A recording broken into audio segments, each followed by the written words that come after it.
Il y a un moment où votre corps vous trahit. Pas d'un seul coup, pas comme une chute ou un accident. Cela arrive lentement, silencieusement. Un jour, vous remarquez que les escaliers semblent plus longs, l'air plus rare, votre poitrine plus lourde. Vous vous réveillez fatigué, vous vous couchez épuisé, et quelque part entre ces deux moments, vous réalisez que vous disparaissez. Vos petits-enfants courent vers vous et vous ne pouvez pas leur courir après. Vos amis organisent une promenade et vous trouvez une excuse. Vous vous tenez devant le miroir et vous voyez quelqu'un que vous ne reconnaissez plus. Et le pire, la peur. La peur que ce ne soit que le début, que demain soit pire qu'aujourd'hui, que vous deveniez un fardeau, que vous perdiez votre indépendance, votre dignité, votre vie. Les médecins disent que c'est normal. Vous vieillissez, vous disent-ils. Prenez ces comprimés, ralentissez, acceptez-le. Mais si vous n'étiez pas obligé, et si je vous disais qu'il existe un homme âgé de 96 ans qui gravit des montagnes chaque jour, un homme qui n'a jamais utilisé d'inhalateur, jamais eu besoin d'oxygène, jamais eu le souffle coupé, un homme dont les poumons fonctionnent comme s'il était encore adolescent. Il s'appelle Giannis, et son secret n'est ni une pilule, ni une machine, ni un miracle. C'est quelque chose de si simple, si ancien, que la médecine moderne a oublié jusqu'à son existence. Restez avec moi, car à la fin de cette vidéo, vous comprendrez exactement ce qu'il fait, et vous réaliserez qu'il n'est pas trop tard pour vous. Écoutez-moi. En ce moment, vous avez peut-être l'impression d'avoir perdu votre souffle, que votre énergie vous a été volée, que vos plus belles années sont derrière vous. Mais il faut que vous entendiez ceci, ce sentiment est un mensonge. Votre corps n'est pas brisé, vos poumons ne sont pas morts. Vous n'êtes pas trop vieux. Vous avez simplement fait les choses de la mauvaise façon et ce n'est pas votre faute. Personne ne vous a appris la vérité, mais Giannis la connaît. Il l'a vécu pendant 96 ans. D'un côté, il y a des gens plus jeunes que lui, 60, 70, 80 ans, dépendants de bouteilles d'oxygène, incapables de marcher jusqu'à leur boîte aux lettres sans s'arrêter. De l'autre côté, il y a Giannis, qui grimpe 1000 mètres de dénivelé, porte du bois de chauffage, rit avec ses voisins et dort comme un enfant. Quelle est la différence?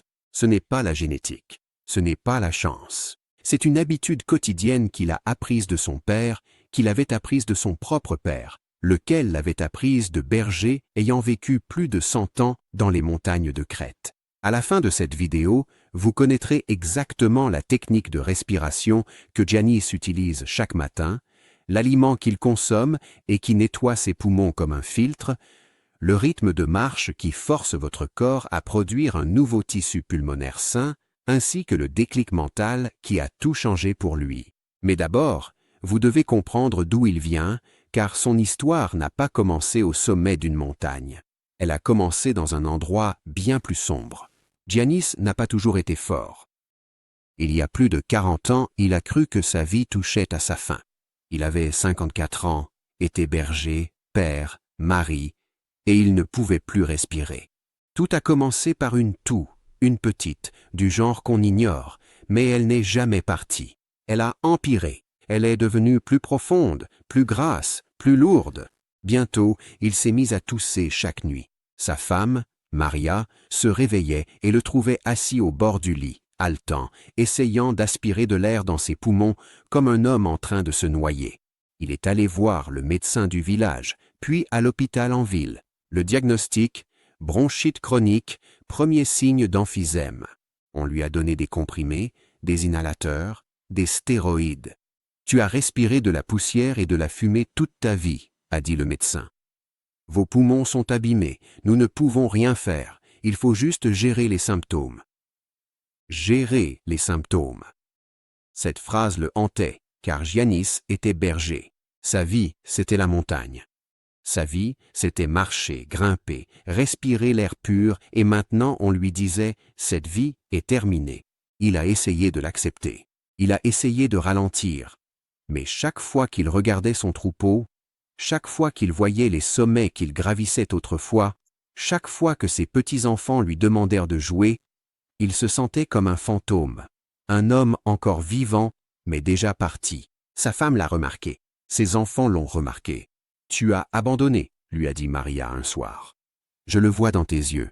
Et elle avait raison. Il avait abandonné, car que pouvait-il faire d'autre? Les médecins disaient que c'était fini. Les médicaments ne faisaient pas effet. Son corps le lâchait. Alors il s'est assis et il a attendu.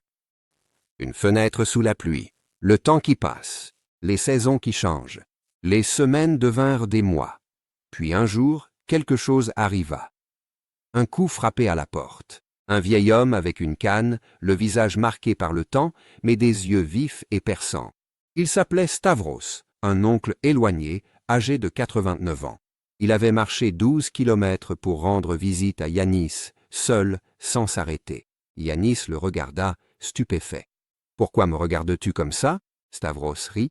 « Vous croyez que les vieillards ne peuvent plus marcher ?» Yanis essaya de parler, mais il avait le souffle court. Il toussa. Stavros s'assit à côté de lui. « J'ai entendu dire que tu étais malade.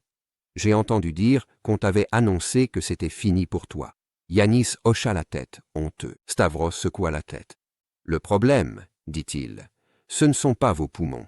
Le problème, c'est que vous avez oublié comment vous en servir. » Un gros plan sur le visage de Stavros, sérieux, sûr de lui, puis il dit à Yanis quelque chose qui changea tout. Stavros et Yanis assis dehors, le soleil se couchant derrière eux. « Quand j'étais jeune, commença Stavros, j'étais faible, plus malade que toi. Mon père pensait que je mourrais avant mes 20 ans. » Yanis le regarda perplexe. Cet homme venait de marcher 12 kilomètres. Comment était-ce possible?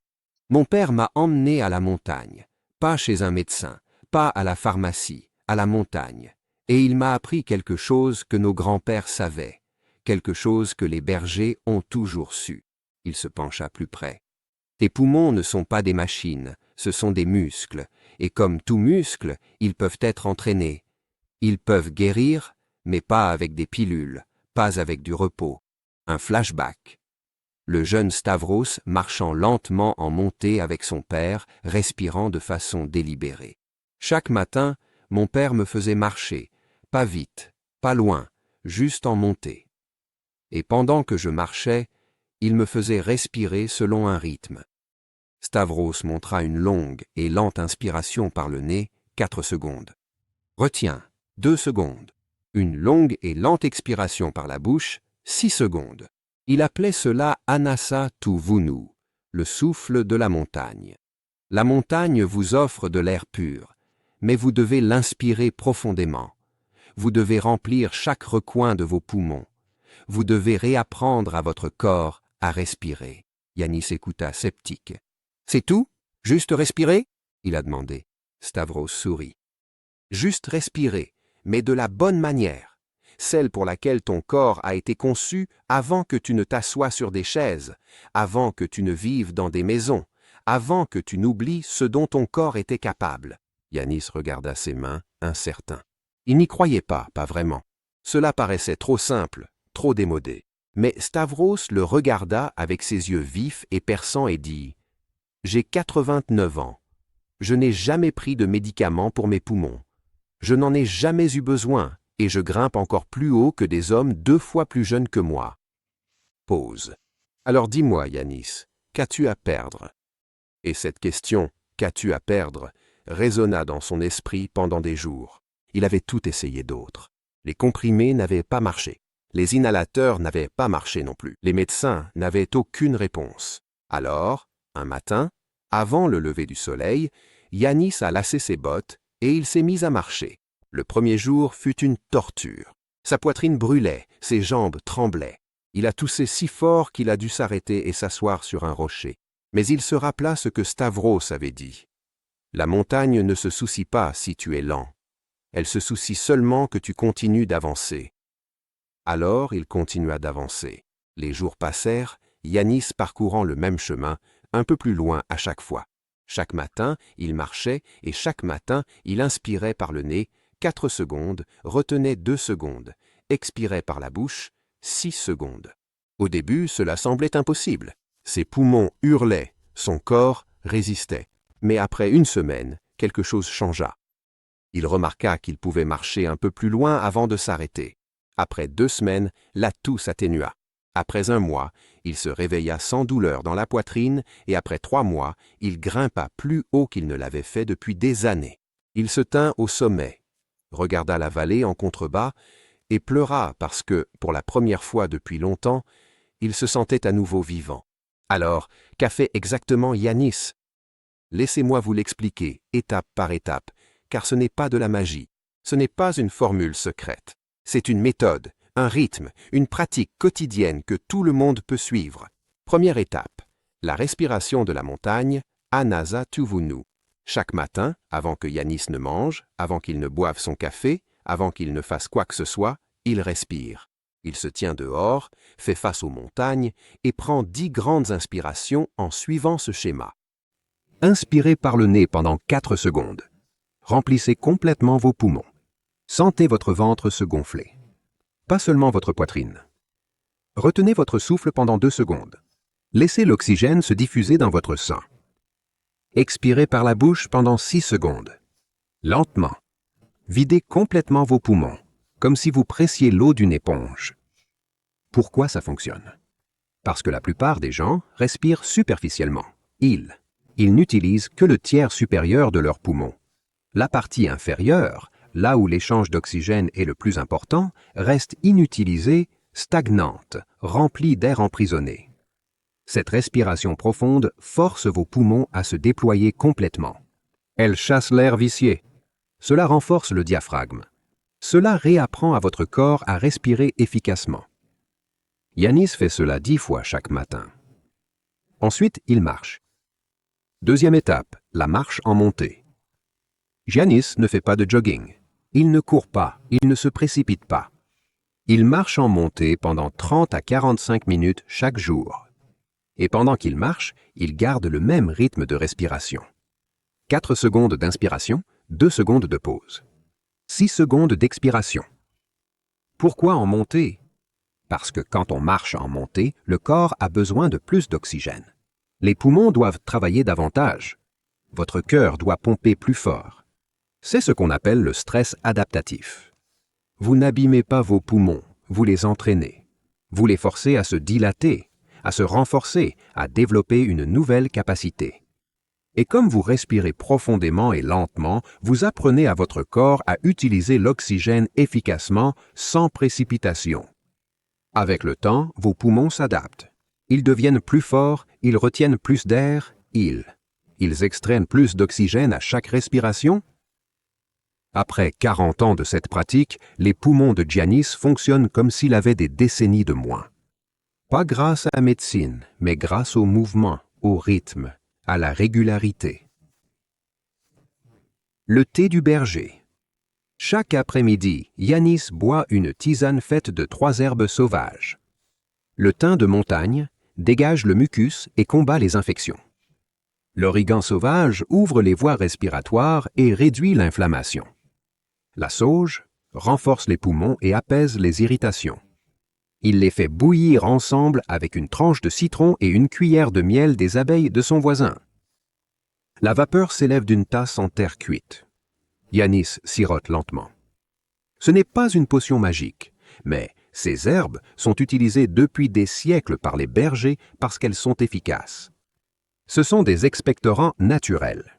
Elles aident les poumons à expulser le mucus, elles réduisent l'inflammation. Elles protègent les tissus pulmonaires des dommages. Yanis boit ce thé chaque jour, sans exception. « Ça me nettoie de l'intérieur, dit-il, comme laver une fenêtre. » Étape 4. Le déclic mental. Mais voici la partie que la plupart des gens négligent, celle qui a fait la plus grande différence pour Yanis. Ce n'était pas seulement la respiration, ce n'était pas seulement la marche, ce n'était pas seulement le thé, c'était la décision d'arrêter de se voir comme quelqu'un de brisé.